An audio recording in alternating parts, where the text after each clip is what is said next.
आइए अब हम समझते हैं mean deviation from mode in case of individual series. Mean deviation from mode in case of individual series को जानने के लिए सबसे पहले हम एक सवाल देते हैं जो इंडिविजुअल सीरीज का सवाल होगा। हमने एक सवाल लिया यहाँ पे क्वेश्चन में लिखा 5, 10, 15, 20,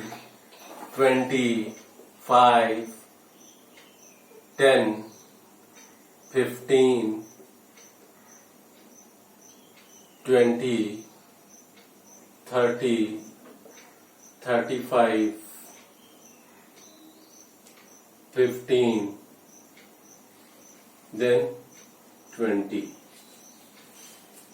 अब हम बात करें तो हमारा मोड किस तरीके से निकलेगा। तो मोड के लिए जानते हैं इंडिविजुअल सीरीज में बाय ऑब्जर्वेशन मेथड, मतलब कि हम देख के बता सकते हैं कि जिसकी संख्या ज्यादा होगी उसे हम मोड मानेंगे। हमने आपको बताया है कि मीन डेविएशन फ्रॉम मीन के लिए क्या करते हैं, मीडियन के लिए क्या करते हैं और मोड के लिए क्या करते हैं। सबसे पहले मीन या मीडियन या मोड निकालते हैं। तो इसमें हम मोड निकालने की कोशिश करेंगे। पहले जाने कौन कितनी बार आया है। तो ये हमारे पास 5 है। मैं सबके सामने एक तरीके से फ्रीक्वेंसी टाइप का लिख दूं या 5 को काउंट कर लूं तो 1 टाइम आया है, 2 टाइम्स आया है, 5 2 टाइम्स आया है। 5 हमारा कितनी बार आया है? 5 आया है 2 टाइम्स। 10 हमारा कितने टाइम्स आया है? तो 10 हमारे पास आया है 1 2 टाइम्स आया है। अगेन अगर हम बात करें 15 की, 15 कितने टाइम आया? 1 2 3 टाइम्स। 15 हमारे पास 3 टाइम्स आया है। और बात करें 20 की, तो 20 हमारे पास कितने टाइम आया है? तो 20 हमारे पास आया है 1 2 3 एंड 4 टाइम्स आया है। अगेन हम बात करें 20 के बाद 25 है क्या? नहीं है। हम यहां से चले 5 1 2 टाइम्स, 10 1 2 टाइम्स, 15 3 टाइम्स, 20 4 टाइम्स। 15 और 20 तक का तो काम हो गया। 30 35 एक एक बार आया है। तो मैंने एक बार लिखा 30 और एक बार लिखा 35। सॉरी, 30 के आगे 1 और 35 के आगे 1। तो इससे हमको मालूम चल जा रहा है कि बाय ऑब्जर्वेशन मेथड ये 20 जो है वही हमारा मोड होगा। फॉर्मूला सेम है, हम ठीक उसी तरीके से फॉर्मूला लिखें। मीन डेविएशन, अब ये हमारा जेड हो गया, वैल्यू 20 हुई इसकी।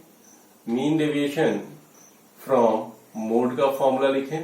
तो मीन डेविएशन फ्रॉम मोड का फॉर्मूला हमारे पास होता है summation M A minus summation M B minus N A minus N B divided by N multiplied by mode. Okay, अब हम वैल्यू निकालना शुरू करें। तो समेशन एम ए किसके इक्वल होता है? तो समेशन एम ए की वैल्यू देखें तो जो है वैल्यू मोर देन मोड। 20 से ज्यादा कौन कौन से हैं? 30 और 35 हैं। तो 30 और 35 के जोड़ को हम बोलेंगे 30 और 35 will be added to find out the value of M A. Summation 30 and 35 then it would be 65। मतलब 30 और 35 को जोड़ेंगे तो 65 हो जाएगा। इसी तरीके से हम समेशन एम बी की बात करें तो मतलब less than, values less than mode. तो हमारे पास मोड से कम कौन कौन सी वैल्यूज हैं? 15 10 और 5। ये हो गया 15 प्लस 10 प्लस 5। वैल्यू कितनी हो जाएगी? 30।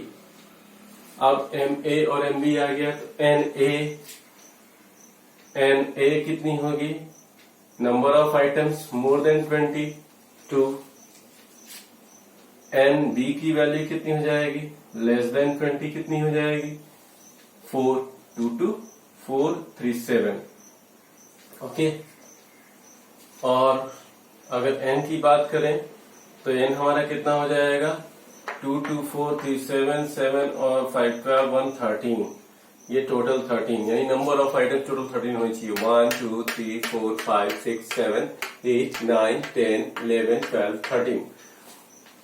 ओके, और z की वैल्यू हमें मालूम चली गया है कि z की वैल्यू हमारे पास 20 है। अब by putting the value to the formula, बस फॉर्मूले पे सीधे यहाँ पे हम वैल्यू रख दें।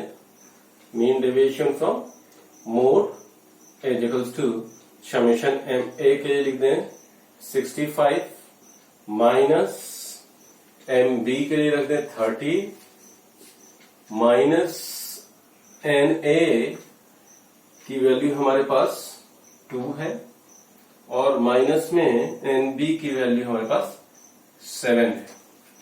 डिवाइडेड बाई एन हमारे पास हो जाएगा 13 और मोड हो जाएगा 20। तो हम इससे आगे आते हैं, तो इसको हम लिख सकते हैं 35,